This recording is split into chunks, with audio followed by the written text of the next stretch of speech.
Welcome everyone. This is the beginning of a series of lessons on how to parallel park, how to three-point turn, how to change lanes, how to leave the curb correctly. So this is going to be a classroom structure where I'm going to go step by step to show you how these things should happen in a way that might be helpful for those who might find this method a bit more preferable. So let's begin.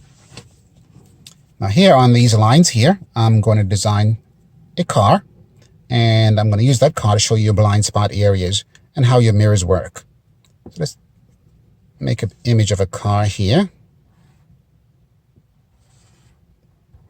So here's our car, and this is the front of our car here, and the driver sits about right there. However, your mirror above your head will show you at the back of the car like this, when it's positioned properly, on your rear view mirror. Your side view mirror on your left side here would show you like this in this particular regard. And your right side mirror, when you look in the right side mirror, will show you at this relative angle, relatively speaking. So therefore, the mirrors cover everything behind you accurately. It doesn't mean you should not look behind you in case you're backing up, for example, but that's a different topic. What I want to show you here is where your blind spots are located. So for example, your blind spot on the left side is located exactly here. And your blind spot on the right side is located exactly here.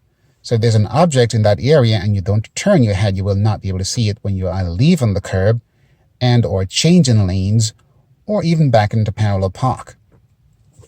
So let's give an example of what it means to leave the curb correctly. So let me erase this and do it again for you.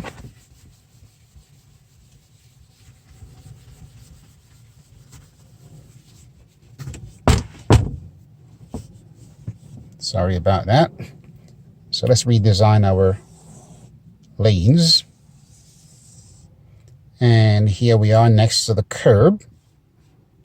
And we're about to leave the curb. To leave the curb correctly, you first have to look in your mirrors. Rear view mirror. Let's back up a little bit.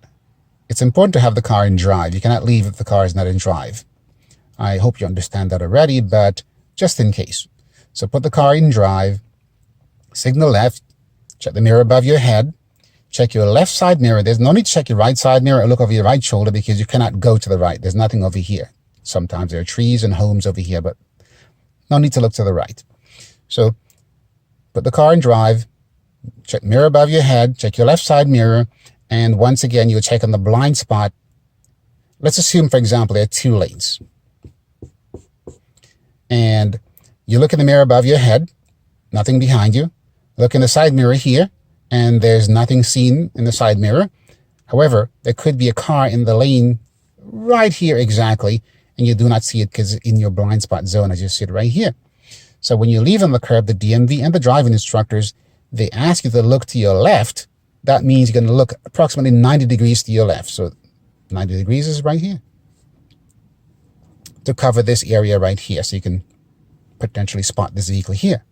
Once you've done that and you leave the curb, you're going to turn the wheel only about a 1/4 turn to the left. Don't turn the wheel all the way left because it requires you to turn the wheel all the way right again to get it to go straight. Just a 1/4 turn to the left, and then you creep out into the road gradually into your lane, at which point you move on down the road.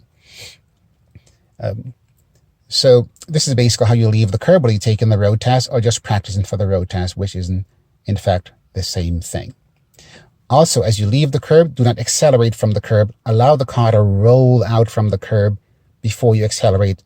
You accelerate when you're going straight, but not as you're rolling out from the curb. That's not necessary.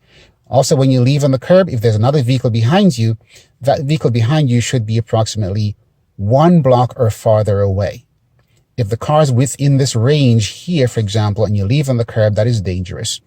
And the DMV will fail you for that because unsafe, fail to yield right away.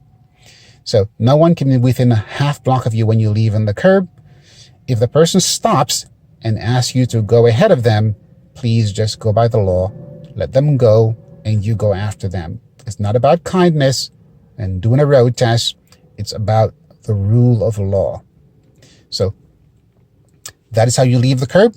I hope that was informative for you. Don't forget to like and subscribe to the channel and give a thumbs up on the videos.